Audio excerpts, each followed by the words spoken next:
কাল থেকে আমার সাথে জমিতে কাজ করতে যাবি। তোমাকে আর কিছু বললাম না, থাক। আচ্ছা, তুই যে সুমন ভাইয়ের বাসাতে কাজ করিস, তোকে মাসে কত টাকা করে দেয়? 3 বেলা খাওয়া দাওয়া আর মাস শেষে 10,000 টাকা দেয়। 10,000 টাকা দেয়? তাহলে তো ভালো। তুই বিয়ে করিস না কেন? বিয়ে তো করতে চাই, কিন্তু বাসায় তো শরমেতে বলতে পারি না। শরম কিসের? আমি যদি মাসে 5,000 টাকা ইনকাম করতাম তাহলে আমি আমার মা বাবাকে বলে দিতাম আমি বিয়ে করব। বিয়ের কথা বাসায় বলতে শরম লাগে। সুমন ভাইকে বললাম আমার বিয়ের কথা বাসায় বলেন, সুমন ভাই বললো তুই বলিস। শরম করলে তো গরম ভাত পাবি না। চোখ বন্ধ করে তোর মা বাবাকে বলে দিবি। দেখি 2-1 মধ্যে হয়তো বলে দেবো। তোকে একটা কাজ দেবো, করতে পারবি কি? কি কাজ? আমি জানি টাকার বিনিময়ে তুই এসব কাজ করিস। তুই যদি এই কাজটা ঠিকঠাক মতো করতে পারিস তাহলে তোকে 500 টাকা দিব। আরে ভাই, কাজটা কি সেটা বল। তোকে জুবাইরের আলুর জমিতে ওষুধ দেওয়া লাগবে। ওষুধ দেওয়া লাগবে মানে? হ্যাঁ, ওষুধ দিয়ে সব গাছ মেরে ফেলে দিবি। কিন্তু এই কাজ তুই কেন করবি? ওর জন্য আমাকে আব্বার কাছ থেকে কথা শুনতে হয়। তোর সব কথা আমার মাথার উপর দিয়ে যাচ্ছে, একটু বুঝিয়ে বল তো। ও আর আমি একসাথে পড়াশোনা করতাম। ও কৃষিকাজ করে উন্নতি করতেছে, আর আমি এখন পর্যন্ত একটা চাকরি ম্যানেজ করতে পারিনি। আব্বা কথায় কথায় শুধু আর উদাহরণ দেয়। জুবাইর একটু ইদারিং বেশি বেশি হয়ে গেছে, আমাদেরকেও জ্ঞান দেয়। তোদেরকেও জ্ঞান দেয়। মুজফ্ফর বাড়িতে একটা মেয়ে আসছে, আমরা ওর বাড়ির সামনে গেছি। জুবাইর বলতেছে মেয়েদেরকে সম্মান দিতে শিখ, আর অনেক কথাই বলতেছে। ওর একটু পতন হওয়া দরকার। উত্তরপাড়া ঢিবির সাইডে ওর জমি আছে। আমি তোকে বিকেলে দেখিয়ে দিয়ে আসবো, তুই রাতে ওষুধ দিবি। তোকে দেখে দেওয়া লাগবে না, টিপির সাথে বলিস নি তাহলেই হবে। আমি রাতে গিয়ে ওষুধ দিয়ে আসবো নি। কাজটা ঠিকঠাক মতো করবি, আর কেউ যেন বুঝতে না পারে। ঠিক আছে।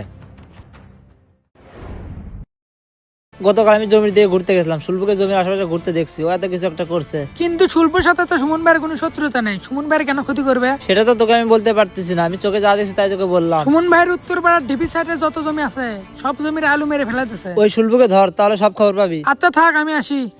তুই তো একটা কাজও ঠিক মতো করতে পারিস না। কেন? আমি আবার কি করলাম? তুই কার জমিতে ওষুধ দিছিস? কেন জুবাইরের জমিতে? তুই জুবাইরের জমিতে ওষুধ দিছিস না, তুই তো সুমনের জমিতে ওষুধ দিছিস। কি বলিস এসব? তুই না বলি ঢিপির সাথে জুবাইরের জমি, আমি তো ওসব জমিতে ওষুধ দিছি। তোকে আমি বারবার বললাম যে তোকে আমি জমি দেখিয়ে নিয়ে আসি, তুই আমাকে কি বলিস যে আমি জমি চিনি? জমির আশেপাশে মানুষ তোকেই ঘুরতে দেখছে, মানুষ এখন তোকে সন্দেহ করতেছে। এখন যদি সুমন জানতে পারে জমিতে আমি ওষুধ দিছি তাহলে এখন কি হবে? শোন, তোকে যদি সুমন ভাই ডাকে তাহলে তুই কোনো কিছু স্বীকার করবি না। আচ্ছা ঠিক আছে।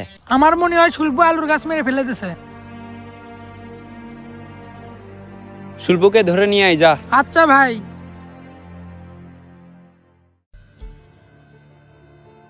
কিরে, তুই কিছু বলবি না আমি বলবো?